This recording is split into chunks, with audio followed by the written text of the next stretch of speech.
You alright guys, it's your boy Living Dead 69 and I'm back with round 4 of the AOR GT3 Season 3 race that was at Sonoma. Sorry I've been a bit poor with the uploads recently. Changes at work and all that have sort of changed things for me with the amount of time I've got to do these sorts of things, and as you can probably tell by the way I sound, I am feeling like shit at the moment. But yeah, just a quick overview of Sonoma. This track is all about setup and all about flow. If you can get one of two of those right, you'll be alright. But if you can get both, you are sorted. But as we come around this last section now, riding the curb before the right hand and missing the apex by about a foot. But it's all about getting a good run off this last hairpin. Trying to get the braking right. I go deep so I can get a great run out. There we go, sorted. Come around this last little left hand kink, obviously it's flat, and then you've got like this double sort of long left hander. You've got to come off the throttle a bit to try and get the apex of that bit, down into third gear, maybe even second, because I think I overshot the apex for that. But yeah, not too bad. Can't really see how much I'm up on my time at the moment, even though I'm watching this on a 50-inch screen. Oh man, I feel like shit. How I didn't get a track extend for that, I don't know. I must have been right on the edge. But there's a Bentley and an Aston Martin just all over the place. I'm, as you can see, trying to beat my teammate from McLaren or Honda as I do an endo going into this long left-hander. That is not what you want to be doing on a quali lap, but I'm still green in the top right, so everything must be going fine. Come up to this double, you can sort of basically take this as a hairpin, really. I mean, it's a double right-hander, but it is a hairpin. You just take more speed into the first part, let the car roll off. I love this section as well. It's just all about, this is the bit that's all about flow. And you've got to be careful with that curve, because if you hit it too much, it's going to kick you out onto the dirt / sand, whatever it is out there. But yeah, we're green in the first two sectors, and then we nail that corner perfectly, which is what I tried to do on the opening lap. Run a little bit wide, about 110 metres out now. Obviously it's a different line when you're coming round finishing the lap. But yeah, it's going to be a decent lap by the looks of it. It's 27, 28, 29, 29.68. And then Franglish goes and beats me with a 29.60. So yeah, that was a decent qualifying, can't really complain. Got my teammate in third, Devastation in fourth in the M3. And you got Stones, Finch, Freakstar, Midget, Wizard and Tom. I genuinely cannot even remember who the last lot were. I've just been so poor with this recently. But yeah, so starting second, on the optimal line I'd say, so I can't really complain. But yeah, it looks like I'll get a great launch and time it absolutely perfectly. Look over and Franglish is still there. And then a little bit of contact there. I think that was more to do with little connection issues more than anything else. But yeah, still in second. Can't really complain. And now it's just a case of chasing down Franglish. Judging by his pace in Wally, if I can keep with him, I should be able to force him into a mistake, but as you can see, it looks like he's got about a second gap already. So I've just got to focus on what's ahead of me rather than what's behind me as we drift into the long left-hander. But yeah, it's going right. You can hear the car bottoming out. I was really running an aggressive setup here, and it did seem to work. So I can't really complain. But yeah, so we go around this hairpin now. Franglish is seen to nailing apexes, but I've made up about 2-3 attempts there, so can't complain. Little hop over those curbs, following through this little twisty section. If you're in the dirty air of a car in front, you've really got to adjust your turning points and like sort of the speed you take into the corners, because if they're running a lot of downforce, they're going to be creating a lot of dirty air for you. But yeah, we've closed it down to about 7-8 temps now. Go deep into the braking zone. Caught up a lot of time there as well, down to about 4 or 5 temps, and now I'm gonna let the music play and it's gonna take you to the next part.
Right guys, I'm back, and as you can see it's lap 4. We've kept within a second of Franglish.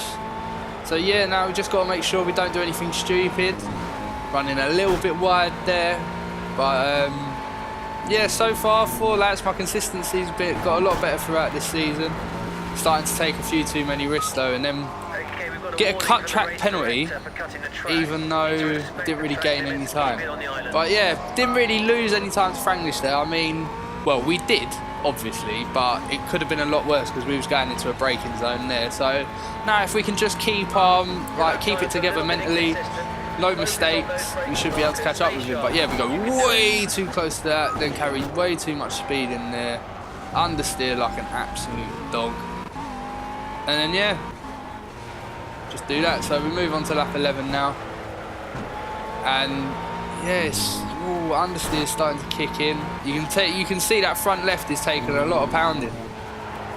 So yeah, I think, is this when I pitted in? Did I pit early to throw everybody off? Yes, I did. I did pit early. So yeah, I thought I'd try and get an undercut. I love the little jig he does when this footage is sped up. But yeah, so not a bad first stint. Can't complain. But yeah, now it's just all about getting clean laps in. And yeah, lap 14, so a few yeah, as I said about getting clean laps. Yeah, weren't gonna work. But yes, go deep in the braking zone. Oh my god, this is like torturous watching all this back, man. Oh, another poor transition. I suck at editing. But yeah, Connor the Dragon caught him at a really bad bit of track, but he knew exactly where to get off the racing line, so can't fault him, to be honest. So yeah, lap 17 now. Riding the curve a little bit too much. Yeah, running a little bit wide there, lost the back end. And we get a 10-second time penalty for that. So yeah, like the hunt for the lead is pretty much over at this moment in time. So it's just all about maybe possibly getting second, depending on everybody else's strategy. That's it. Oh, man, driving like an absolute dodo. Absolutely shocking. But yeah, so now 10 seconds behind Midget. I think there's a few people in the pits, to be honest. Who's that in front of us? Oh, Eagle. I think he slows down here. Yep, he does. Oh no, there was nobody in the pits. So yeah, we've run deep again. But yeah, Midget's in the pits now, bang on halfway. So yeah, not been a bad first after the race. It definitely could have been better. Not gonna lie, definitely could have been better. And I think Franglish disconnected or something by this point, because as you can tell, Freaks, the red dot has gone into the pits. And who's the car in front gonna be? I think it should be Stevie. Yes, it is. So the hunt for my teammate is now on. So here we go again.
Born from the ashes, born from the ashes, born from the ashes, born from the ashes.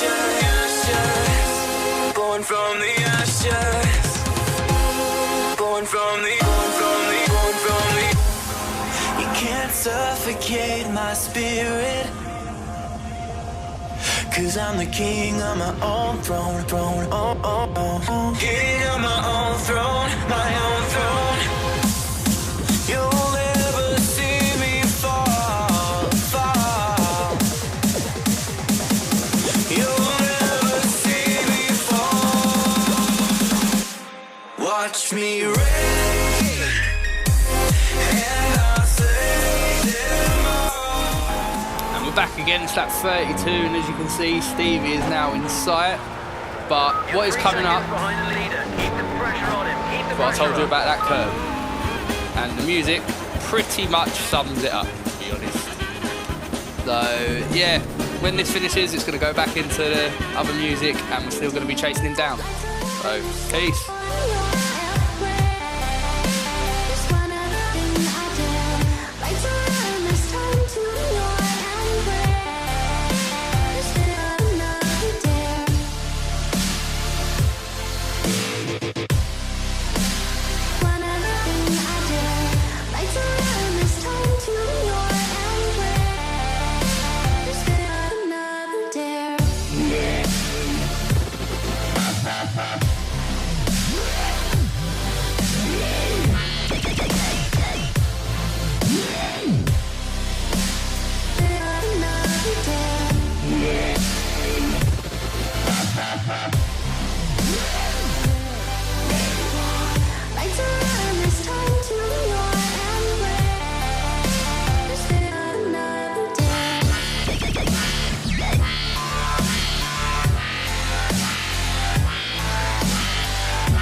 And as you can see, we are coming up to the start of the penultimate lap.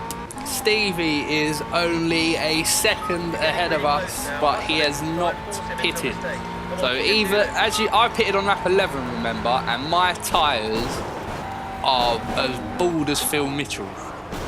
And I dread to think what his tyres are going to be like, or even how they begin to feel, to be honest.